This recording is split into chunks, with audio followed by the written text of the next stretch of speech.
السلام علیکم ورحمت الله وبرکاتو. محترم ملګرو، د باجوړ د دې دردناکې او غمناکې واقعې نه تاسو ټول واقف یې.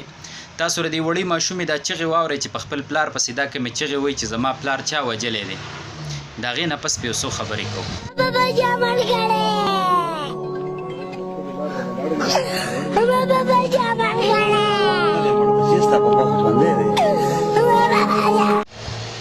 حاجی تاسو ردی ماشومې چغې واورېدې. یقینا دا چغې چې کوم دي که نه، دا کاڼي چی کاڼي، دا دیوالونه چی، دا غرونه چی، دا چغې دا دومره سختې چغې دي. خو هغه زړونه یې ونه چول چې کومو زړونو دا کار کړی دی. هغه زړونه نه چی، هغه زړونه د غوښې دي، خو دا چغې په هغه زړونو اثر نه کوي. هغه زړونه چې کوم دي هغه پاسته او نرم دي په ظاهره باندې، خو دا چغې په هغه زړونو باندې اثر نه کوي. کوم زړونه چې دا کار کوي او کوم زړونه چې د مسلمان په منځ کې داسې بمونه ږدي او داسې پتریک دي او داسې چړیک دي چې په هغې د مسلمانانو زړونه، په هغې د مسلمانانو بدنونه او د هغې جسمونه قطرې قطرې او ټوټه ټوټه شي، په هغه زړونو اثر نه کوي. او یقینا دا قرآن وایي، الله پاک وایي دې خلکو ته چې ستاسو د زړونه نه دي، دا چې کوم دی د کاڼو په شان سخت شي، او یا د کاڼو نه هم سیوا سخت شي، ځکه چې بعضې کاڼي داسې دي چې د هغې نه چینې روانې شي، ولې روانې شي، او بعضې کاڼي داسې دي چې هغه اوچ وي په منځ باندې، او بعضې کاڼي داسې دي چې د الله د یرې نه راورغړي. خو دغه د غوښې زړونه، کوم زړونه چې دا کار کوي، د هغوی هېڅ پروا په دې باندې نه کېږي، ځکه چې ظلم کله په یو انسان کې راشي که نه، انسان ظالم شي، ظالم، نو د ده دا زړه سخت شي، او د ده دا زړه داسې سخت نه شي چې دا د کاڼي په شان سخت شي، نه، داسې سخت نه شي. کله چې په کاڼي باندې هم بوج راشي نو کاڼی هم چوي، کله چې په کاڼي د الله یره غالبه شي، قرآن وایي کاڼی چوي، کله چې په کاڼي د الله یره غالبه شي، اوبه ترې را روانېږي، کله چې په کاڼي د الله یره غالبه شي، د غر نه رارغړي. دا زړونه وي د غوښې، خو د الله یره پې نه غالب کېږي.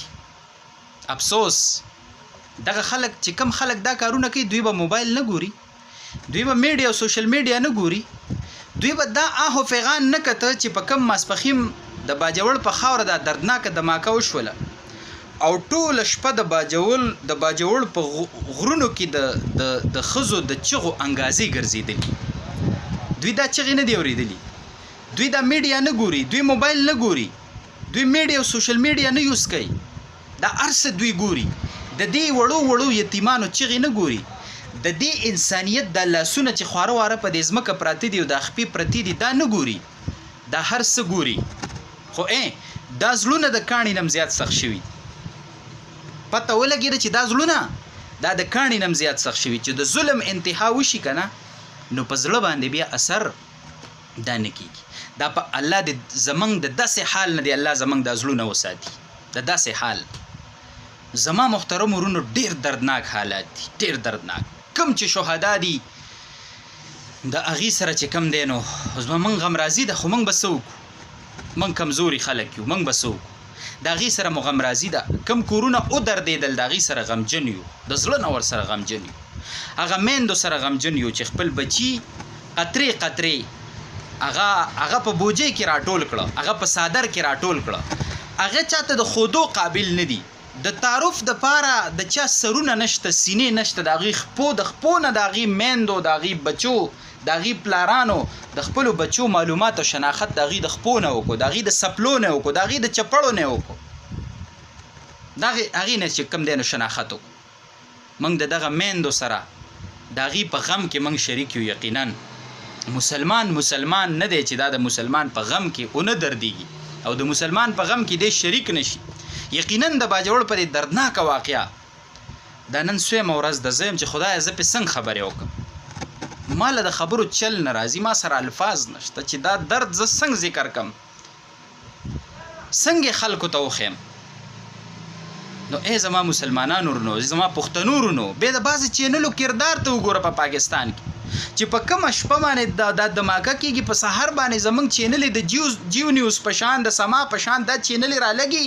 اول د چینا د نایب وزیر اعظم خبره کوي، بیا د سی پیک خبره کوي، بیا د نگران سیټ اپ خبره کوي، بیا په 4م نمبر چې کوم دی د باجوړ د واقعې خبره. لعنت په داسې صحافیانو، لعنت په داسې میډیا.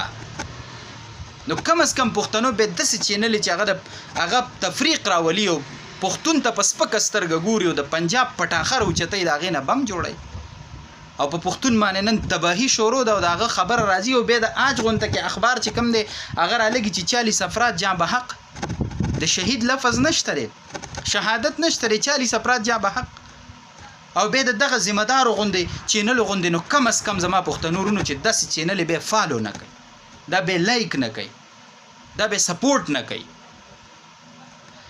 بس د الله نه د خیریت او د عافیت سوال پکار دی او پښتون له بیدارېدل پکار دی ویښېدل پکار دی په حالاتو باندې نظر پکار دی او الہ العالمین دی دا ډیره لویه صدمه او دردناکه صدمه چې چاته هم پیښه شوي که کوم مریضان دي په خپل خصوصي فضل سره دی الله هغوی ته صحت ورکړي که کوم وفات دي الله دې شهادتونه قبول کړي او پسماندګانو په زړونو دی الله د صبر پټۍ ولګوي او باقي دی الله خصوصا د پښتنو په خاوره او عموما په ټوله اسلامي دنیا د خیر صادر راخور کړي وصلی الله علیه